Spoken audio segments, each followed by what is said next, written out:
This has actually been my last broadcast of the summer, so thank you very much everyone for listening all summer. Your support is very much appreciated. But thank you very much. Have a fantastic rest of your day. Thank you, Josh. Well, I can never compare to what the interns do here because they're such good speakers, and especially our English gentlemen that are here. Both Josh and Jack do an excellent job. So I'm just buttering them up since I ramble so much here. So the questions this week, you had many, so let's get to it. How do I think Ted has done this year? I answered that briefly online, or I will answer it online with a little bit more of an answer, but for right now I will answer it this way. Ted has had a very good year. His gait has been good. He has done many walkabouts. He's been swimming. He moved the logs both in the viewing area and in his den. He has been very vocal to the two females when he's out with them. And he's always gentle, of course, and he didn't start his meds this year until June. I think he's had a stellar season. Next question. Do I think one of the bears might den in the rock den if the opening was smaller? I personally think if the rock den was situated more towards the forest, that might happen with a smaller entrance. But that's my opinion and just my opinion. So it is what it is, and the bees go get nests back there, and the bears do go back there and dig them out. Another question, which is pretty lengthy in answer here, is do people who fear bears often visit the Bear Center, and how does their attitude change when they meet the ambassador bears? Routinely, we hear and see attitudes change when they have an opportunity to read Dr. Rogers' years of walking with black bears. They ask many questions of which we answer because we have learned from the bear man himself. As a senior member of our bear care teams, meaning staff, interns, bear educators, we, as Dr. Rogers repeatedly says, we learn from the bears themselves. When the guests hear Ted's gentle woots and see the gentleness in his face and posturing, they are in awe. He is by far our best example of nature's finest. With all the different personalities that we have here, examples such as if we put a random 4 guests together in a small area, what personalities would emerge? When guests leave here, I hope their fears have turned into more understanding and respect. But primal fear is deep within some of us. Will we put a den cam in the large bunker?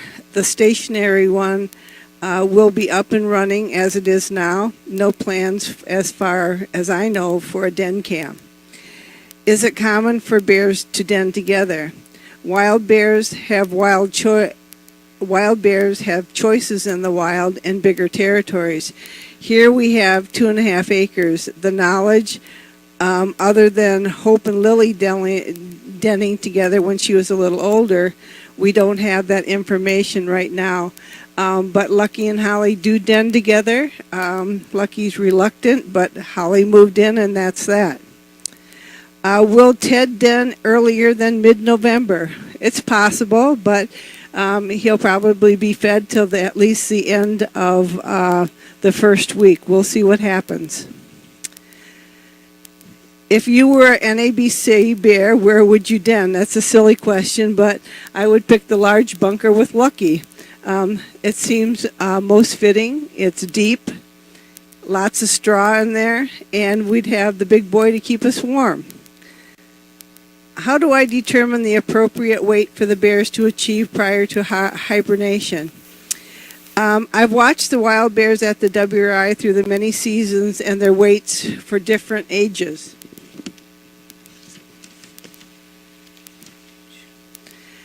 The females, both the females and males go in at different weights. If it's a good food year, they're bigger. If it's a bad food year, of course, they're slimmer. Here we maintain different food choices all summer long. I looked at what the former staff did here. that were taking care of the bears, and I didn't really care for it. So I decided to come up with a plan of my own. I talked to our veterinarians, our retired veterinarian, Dr. Anderson, and currently for the past 4 years, Dr. Peterson and Chip, about the bear weights.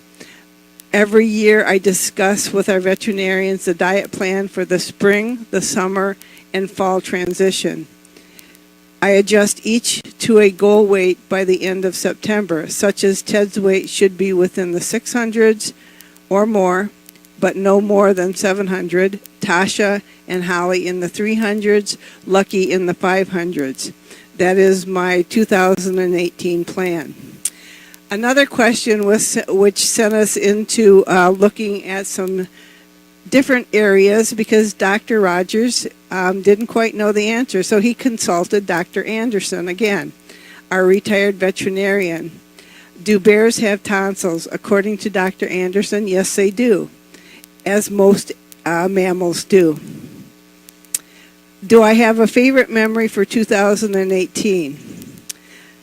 Yep, I caught one of my interns singing to Ted, and I've learned since that some of them, all of them, have at some time or other sung to Ted, but not quite like the last intern. And now for a better answer. For all of our listeners and guests, the most important privilege I have is taking care of our 4 ambassador bears in every aspect of their care and their being. As I introduce interns, bear educators to our bears, I watch body posturing and facial expressions of both bear and human. I'm impressed with our past summer interns and their knowledge and their thirst for education about bears and the relationship they form as the summer unfolds with each of our bears. Our English interns have incorporated most of the information in the Bear Center into their lectures. The guests love it. It means that the bears love it too because they get longer attention. If our interns can change one mind and one heart about black bears, then they've done their job and we've done ours in teaching them. And we have a visitor out here. Lucky has joined us. Lucky, our 11-year-old male, is out here. And he is joining us, and he is just at the 500 mark, or maybe more, in his weight. He is our beautiful, handsome 11-year-old. He loves that name. He loves to be called handsome. And as you can see, when he raises his head up, he is a very confident bear. So I want to thank all of our guests here for listening, and all of our visitors and listeners online for being part of this broadcast. And we will be back with our last broadcast of the season tomorrow. So tune in, and thank you all.